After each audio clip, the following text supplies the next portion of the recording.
So the COVID-19 pandemic has brought about some disruptions in the educational sector, even though some educational institutions have moved online and some sort of learning is ongoing. What is the ministry looking at? What new innovations are you looking at in case this pandemic continues into June, July, August? Thank you. The coronavirus, the new coronavirus, COVID-19, has brought in its wake a need to relook at our way of life. We are in an era where putting on the mask is going to become more familiar, more normal. We are in an era where physical distances is going to be the norm. We are in an era where public gathering probably we are going to do away with, or we are not going to get back to public gatherings for a very long time. We are in an era where we should religiously wash our hands. The Muslims pray 5 times a day during ablution. Probably we have to do more than that. We shouldn't touch our face, whereas as human beings, it's in our being to touch your face over 100 times a day. We are now being told to retrain our brains not to touch our face. So when you look at washing your hands under running water, when you look at sanitizing, when you look at ban on public places or public gatherings, when you look at even religious activities being affected in even in Mecca and Rome, you have to juxtapose that with what happens in schools, and in particular in Ghanaian schools. In Ghanaian schools, the norm is about 40, 50, 60, 70 a class, especially in the basic schools, especially in those schools that do school feeding. You might have 80 students in a class. What happened in schools? Schools are social gatherings with more than 20 students playing at playtime. We all know for a fact that schools are the number one place infections spread from home to school, school to home. And if you have kids at home, they always come with a different sort of infection. So COVID-19, even though we realize that it is not killing a lot of kids and young people, it has certainly killed even 2-month-old babies. And when the outbreak happened in Ghana, we all realized how Ghanaians charged on governments. Why are you keeping schools closed? Even when government, with a good information, good intelligence, good vision, decided to keep only B, C, and SSC students, WASI students, final year students, we had trade unions, teacher unions. Oh, close down the school. So even when government has information to do what is right, so the public pressure, because they are schools, government would have to find a way of listening to the public pressure as well as responding. So we all now must understand that this COVID is going to be with us for some time. We don't have a cure for it. We don't have a vaccine for it. So we have to get used to changing our way of life to be able to continue with life. And schools are one of the things. Our kids being at home with us for the last month, like I said somewhere, has seen the toll it is bringing on families. That is why I said the first thing we should all learn from kids being at home for such a long time is to be thankful to our teachers. If you see a teacher, thank the teacher. If you haven't visited your old school before to give support and encouragement to the teachers, visit your old schools and thank the teachers for what wonderful work they've done. Because it's interesting that teachers are described as in loco parentis, in place of parents. Now parents are shouting for their in place of to take over their civic duties and social responsibilities. Right? The teachers do a wonderful work keeping our kids trained and understanding social norms. That's why we have to be thankful for schools and for teachers. What are we doing in the education ministry? And what is happening all over the world? Ghana is not an island. All education has moved on to distance learning.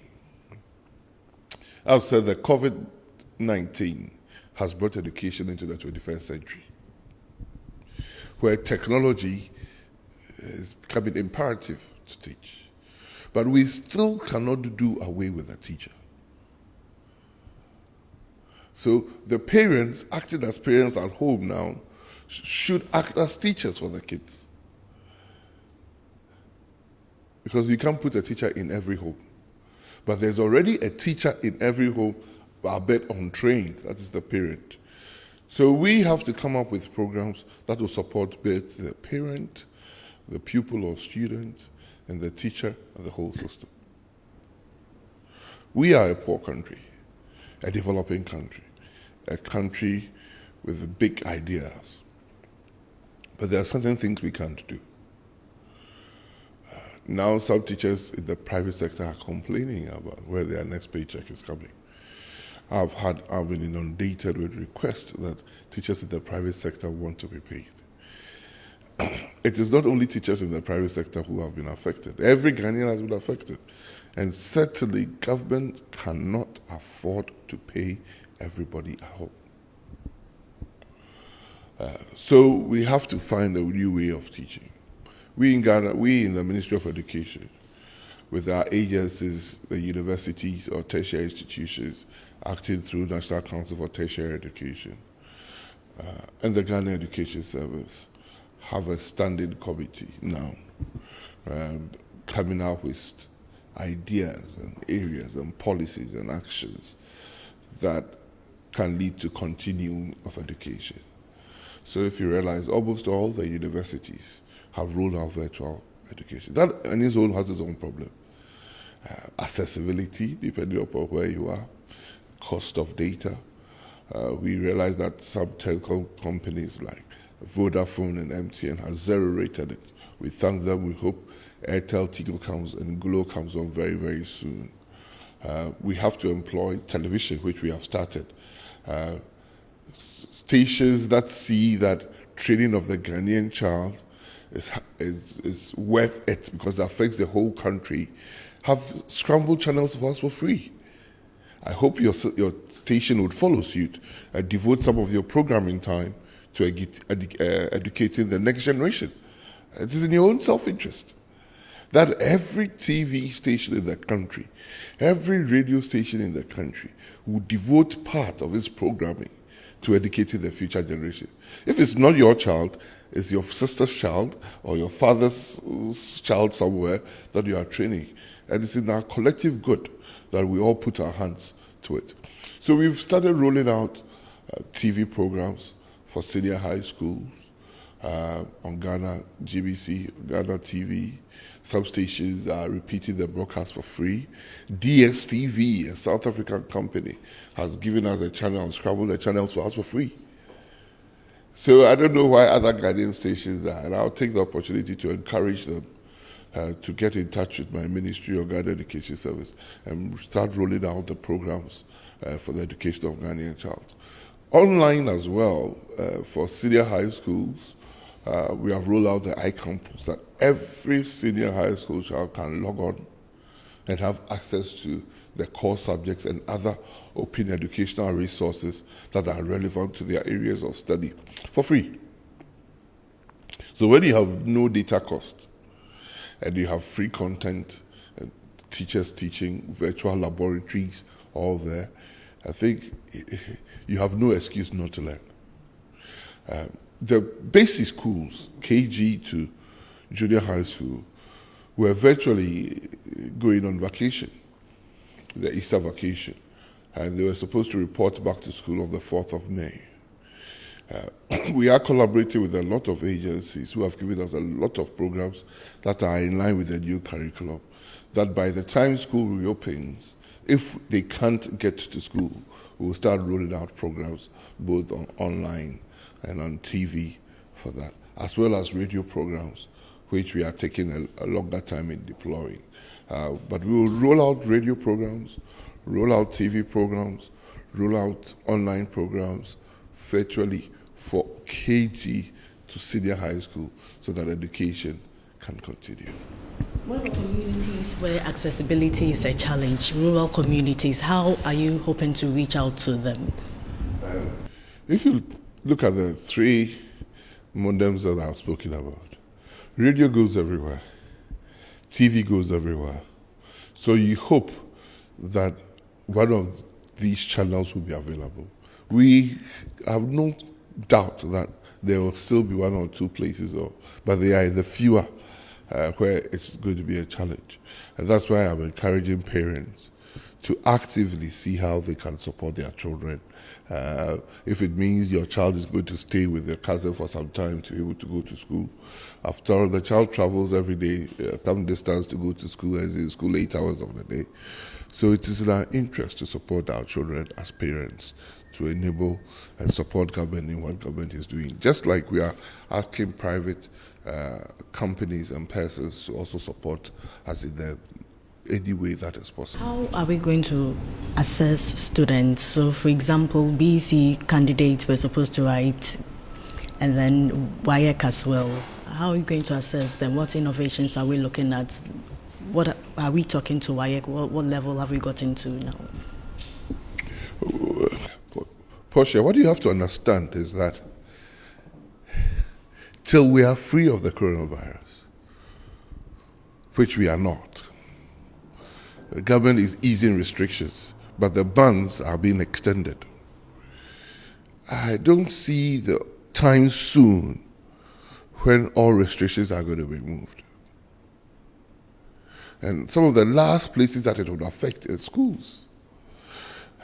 We have to be assured of the fact that we are taking vulnerable kids to schools, and it is not going to be a center for the spread of the disease.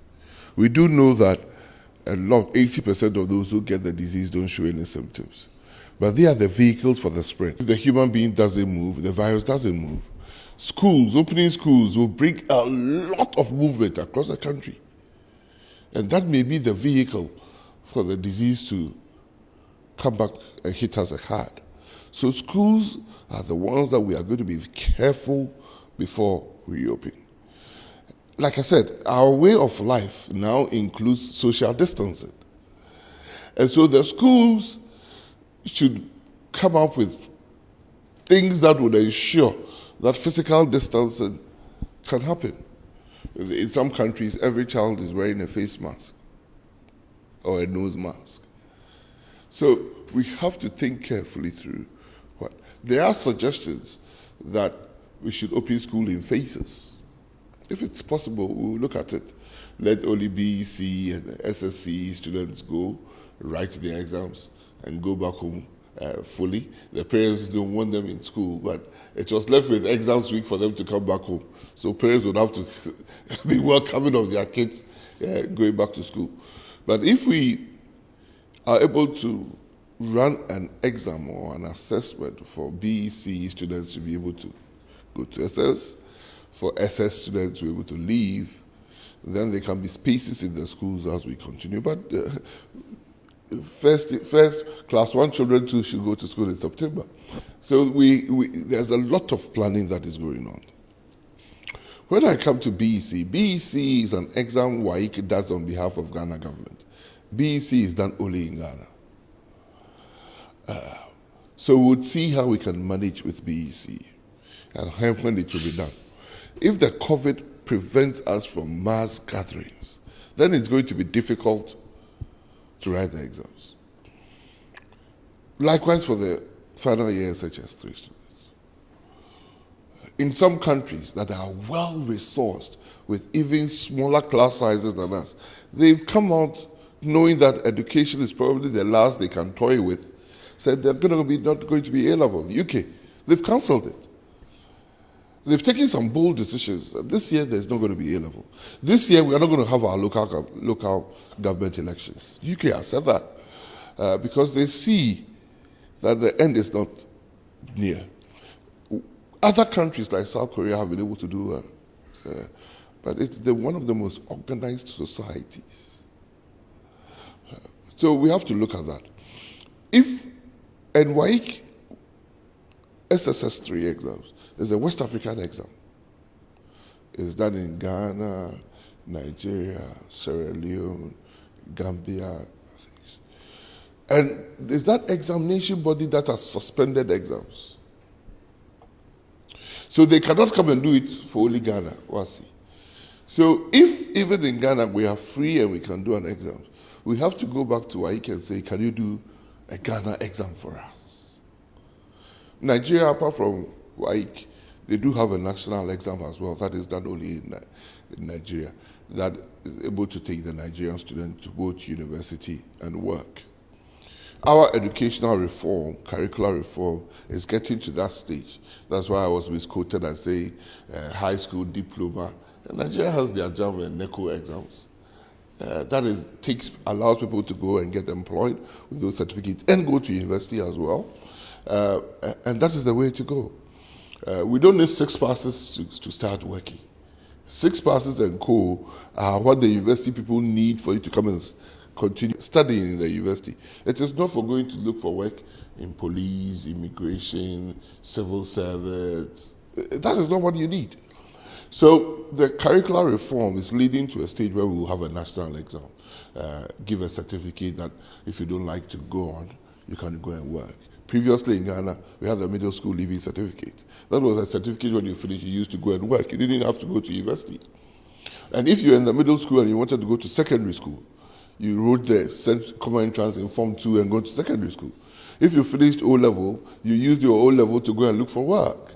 If you want to go to university, you went ahead and did the A-level. So A-level was an university entrance exam. So, and they used to accept people to work with O-level certificates. In Ghana, we had a national certificate called SSC, which we cancelled. I don't know why. But we will have to, through our curricular reform, come back to that so that we can address the peculiar needs of this country, irrespective of what is happening elsewhere. So if Ghana can lift restrictions and we can have an exam, whereas the others haven't, then we'll have to write a unique Ghana exam, just like the BEC. If we can't, then we have to look for an assessment we can all agree with that will still take our students to the university.